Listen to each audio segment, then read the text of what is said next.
दूसरा नियम, इसे आकर्षक बनाइए।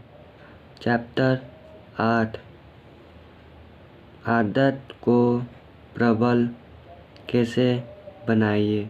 डच वैज्ञानिक निको टिनबर्गन ने 1940 के दशक में एक के बाद एक अनेक प्रयोग किए।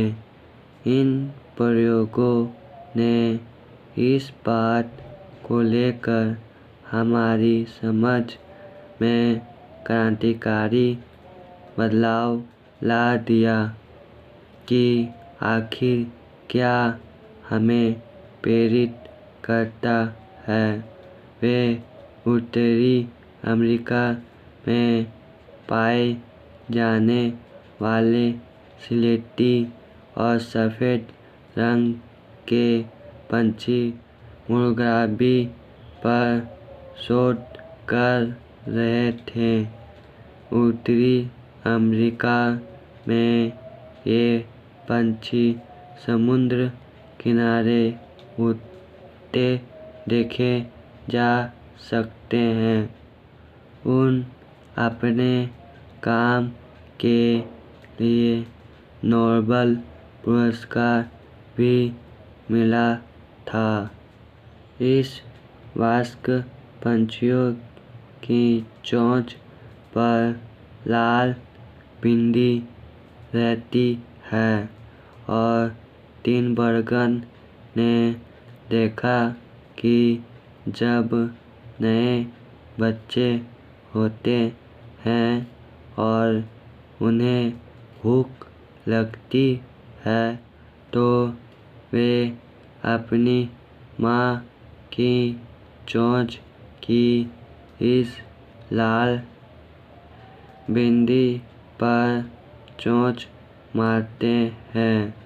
एक प्रयोग के लिए उन्होंने छद्म रूप से गधे की चोंच बना ली और बिना शरीर का सिर भी उस पर लगाया।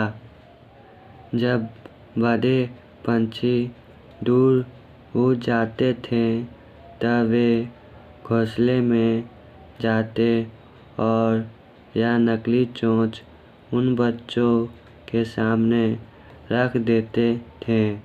यह तो स्पष्ट था कि वे चोंच नकली थी और उन्होंने अनुमान लगाया कि बच्चे उन्हें सिर से नकार देंगे। हालांकि जब इन बच्चों ने कार्डबोर्ड की चोंच पर लाल बिंदी देखी तो उन्होंने चोंच मारना शुरू कर दिया जैसे वह उनकी माँ की चोंच हो। इसे स्पष्ट हो चुका था कि वे लाल बिंदी को प्राथमिकता देते हैं, जैसे कि उन्होंने जन्म से पहले आनुवंशिक रूप से ही इसकी शिक्षा मिल चुकी हो। टिनबर्गन ने यह भी देखा कि लाल बिंदी जितनी बड़ी होती थी ये बच्चे उतनी तेजी से उस पर चोंच मारते थे। अंततः उन्होंने एक ऐसी चोंच बनवाई जिस पर 3 बिंदी लाल बिंदियाँ थी। जब उन्होंने इसे घोंसले के ऊपर रखा तो पंछियों के बच्चे खुशी के मारे दीवाने हो गए।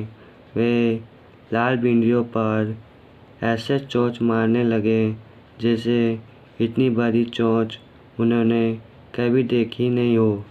वैज्ञानिक और उनके सहयोगियों ने पाया कि यही व्यवहार अन्य जानवरों में भी होता है। उदाहरण के लिए जमीन में बने घोंसले में रहने वाला पंछी है। ग्रेलिग, गूज, बतख जब माँ इस घोंसले के आसपास घूमती है तब कभी कभी उसका